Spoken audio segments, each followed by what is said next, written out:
On va aborder dans ce chapitre une dernière notion importante vue dans ce module, la notion d'application linéaire. Alors, de quoi s'agit-il? Pour définir une application linéaire, on a besoin de deux espaces vectoriels E et F.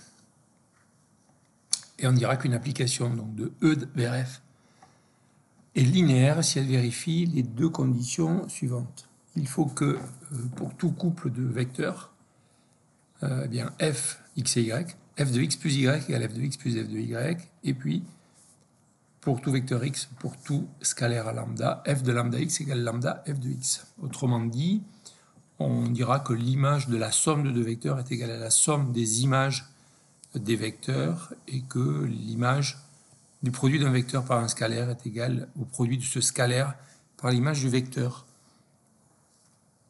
Alors, l'ensemble des applications linéaires, donc de E dans F, c'est noté L de E et de F, quand E est égal à F, c'est-à-dire que si on prend à la fois au départ et à l'arrivée le même espace vectoriel, eh bien, l'application linéaire prend le nom d'endomorphisme.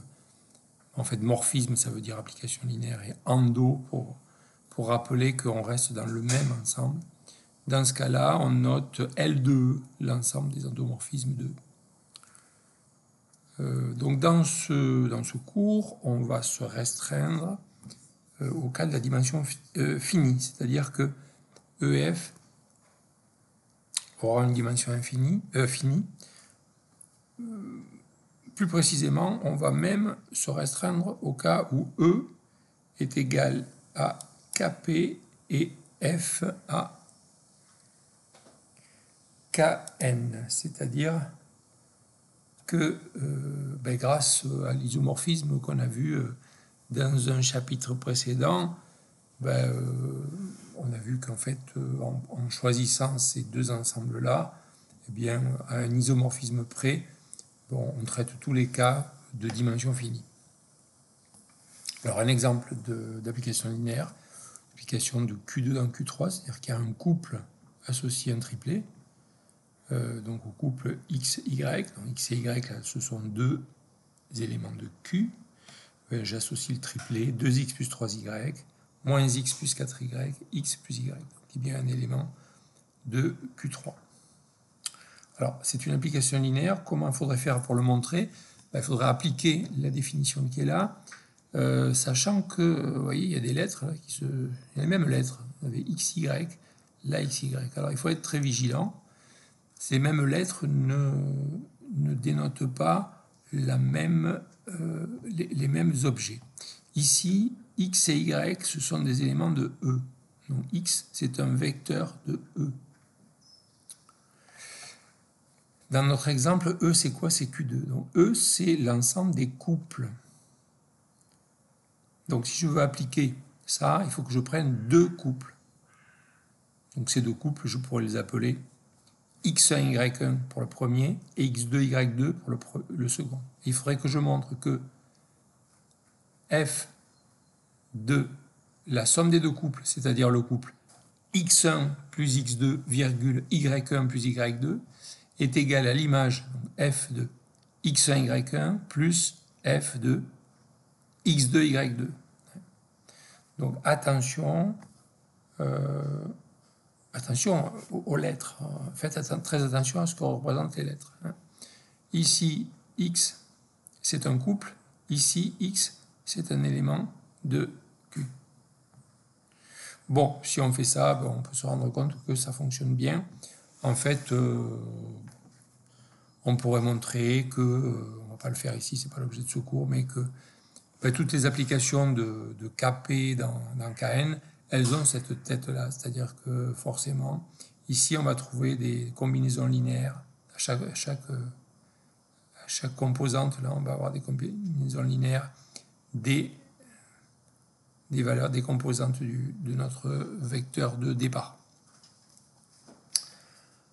Bon, donc voilà ce qu'est une application linéaire. Alors pour généraliser, peut-être pour donner des exemples, pour montrer la présence de cette notion dans tous les domaines, on peut remarquer par exemple que le fait de la dérivation d'une fonction dérivable, c'est une application qui est linéaire. Hein. L'application qui a une fonction associe sa dérivée, ça c'est une application qui est linéaire, puisqu'on sait très bien que la dérivée de la somme, c'est la somme des dérivées, et la dérivée de lambda f, c'est bien lambda fois la dérivée de f.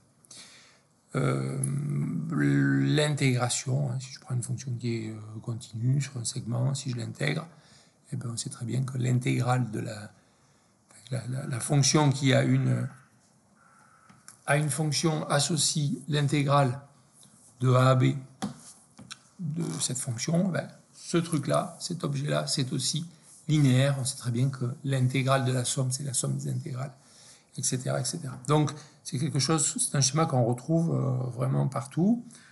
Bon, ici, on se restreint à la dimension finie. Donc, application linéaire de Kp dans Kn. Alors, on va faire le lien entre la notion d'application linéaire et les matrices. En fait, on va définir ce qu'on appelle matrice représentative d'une application linéaire. Alors, de quoi s'agit-il? Donc, on a une application linéaire de Kp dans Kn et on a deux bases. Une base de l'espace de départ, Kp, et une base de l'espace d'arrivée, Kn. Donc, B et B'. B, c'est U1, U2, UP. Qu'appelle-t-on matrice représentative de F relativement aux bases B et B'? Il faut absolument tout dire. Hein. Il faut toujours préciser la matrice représentative par rapport à deux bases.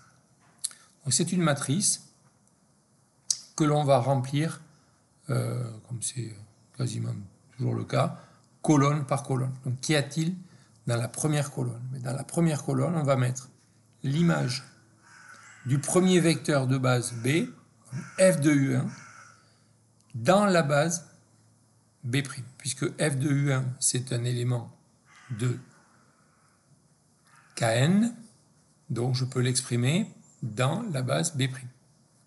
Et donc je vais mettre ici, matrice colonne, donc les coefficients de f de U1 dans la base B'. Et je fais pareil pour les autres colonnes, donc ici j'aurai les composantes de f de U2 dans la base B', jusqu'à f de UP dans la base B'. Et donc comme ça, j'obtiens une matrice avec P colonnes et N lignes. Et c'est ça qu'on appelle matrice représentative de F par rapport aux bases B et B'. Donc on le note comme ça, hein. Matrice de F par rapport aux bases B et B'. Alors, donc ça c'est la définition de la matrice représentative. Maintenant, à quoi sert cette matrice représentative? En fait, on peut montrer, on va le voir tout de suite, que si on connaît la matrice représentative de F par rapport à deux bases, eh bien en fait on est capable de calculer l'image de n'importe quel vecteur de notre espace vectoriel. Donc si je prends un vecteur quelconque, U appartenant à Kp, qui est l'ensemble de départ. Bon, ben ce vecteur U, étant donné que B est une base de Kp, je peux décomposer le vecteur U dans cette base. Et donc, U va s'écrire x1 U1 plus xp UP. Donc, x1, xp, c'est les composantes du vecteur U dans la base B. Comme f est linéaire, si je prends l'image ici, ça va me faire f de U égale f de cette somme-là. Comme f est linéaire, ça fait f de U égale, hein, l'image de la somme, c'est la somme des images, et puis l'image du produit par un scalaire, c'est le produit du scalaire par l'image. Donc, si j'applique tout ça, ben, ça me fait f de U égale x1, qui est un scalaire f de U1, plus, etc., plus xp, f de UP.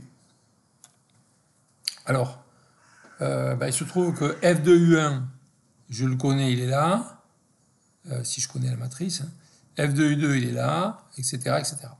Donc, ça va s'écrire x1 donc, fois cette colonne-là, plus x2 fois cette colonne-là. Donc, si je l'écris ici, ça va faire x1 fois a11 plus x2 fois a12 plus xp fois a1p, etc., etc.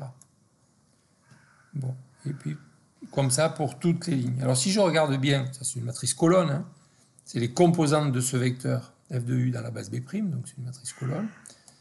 Eh bien je peux réaliser qu'en fait, ce truc-là, c'est le produit de cette matrice par la matrice colonne x1, x2, xp. Autrement dit, c'est le produit de la matrice représentative de f par la matrice colonne contenant les composantes du vecteur u dans la base B. D'où la relation très importante, f de u dans la base B', c'est le produit de la matrice de f par rapport aux bases B et B' par la matrice colonne de u dans la base B. Donc voilà ce qu'on appelle une matrice représentative, et voilà cette égalité qui est en rouge, et voilà à quoi sert la matrice représentative. Donc ça veut dire que pour calculer l'image d'un vecteur, eh bien, il suffit de faire un produit matriciel.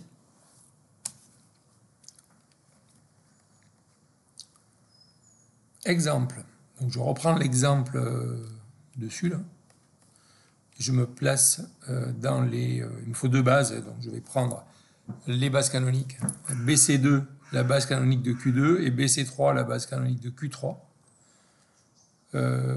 Donc ma matrice, on a vu que c'était ça. Bon, ben, si je note x et y, les composantes de U dans la base BC2, ben, j'aurai donc f de U dans la base BC3 qui sera le produit de A par xy. Donc ça sera bien ça. 2x plus 3y moins x plus 4y. Je fais produit ligne par colonne à chaque fois. J'obtiens ça et donc je retrouve bien, puisque je suis dans la base canonique, donc ben, ça c'est les composantes, c'est bien les composantes du vecteur, de ce vecteur-là. Donc dans la base canonique, donc voilà, ouais, et à nouveau ici. Voilà une application de mon égalité ici. Alors bon, là j'ai fait un exemple avec des bases canoniques, bon, c'est pas très intéressant, c'est juste pour vous montrer comment ça marche. Mais avec des bases quelconques, cette relation-là, elle est vraiment très importante. Bon, alors maintenant, on a vu que chaque application linéaire était associée à une matrice. Donc, on va voir le lien entre finalement les ensembles de matrices MNP de K, donc l'ensemble des matrices N de ligne P colonne, et puis l'ensemble des applications linéaires de KP dans Kn. Bon, pour ça, je prends deux bases. Je prends une base de Kp et B, et B', une base de Kn. Alors, on a vu que toute application linéaire, donc de Kp dans Kn, a une matrice représentative par rapport aux bases B et B'. Évidemment, cette matrice représentative, elle est unique, puisque elle est définie de manière unique, comme ça, hein, les colonnes, bon, ben, c'est précisément, à chaque fois, les images des vecteurs de base. Donc, effectivement, toute application linéaire a une matrice représentative unique par rapport aux bases B et B'. Maintenant, si on raisonne dans l'autre sens, réciproquement, si je prends une matrice A qui appartient à MNP de K, eh bien, je peux interpréter cette matrice comme étant la matrice d'une application linéaire F de Kp dans Kn par rapport aux bases B et B'. Comment? Ben, il suffit que je dise que la jème colonne de A, eh bien, je peux dire que la jème colonne de A, c'est F de Uj, si Uj est le jème vecteur de la base B. Et donc, ben, comme ça, je définis une application linéaire. Donc, il y a finalement une bijection. Une fois que j'ai choisi, évidemment, il faut choisir des bases. Hein. Si j'ai choisi deux bases, une pour chaque ensemble, de départ et d'arrivée, eh bien, l'application qui a l'application phi qui a une application linéaire F associe sa matrice par rapport aux bases B et B', eh bien, cette application-là elle est bijective. Donc voilà, c'est très très intéressant cette propriété-là, hein. Ça veut dire qu'il y a une bijection entre l'ensemble des applications linéaires de Kp vers Kn et des matrices, l'ensemble des matrices n lignes p colonnes. Donc parler d'une application, connaître une application linéaire, c'est exactement connaître une matrice, donc un tableau de nombres.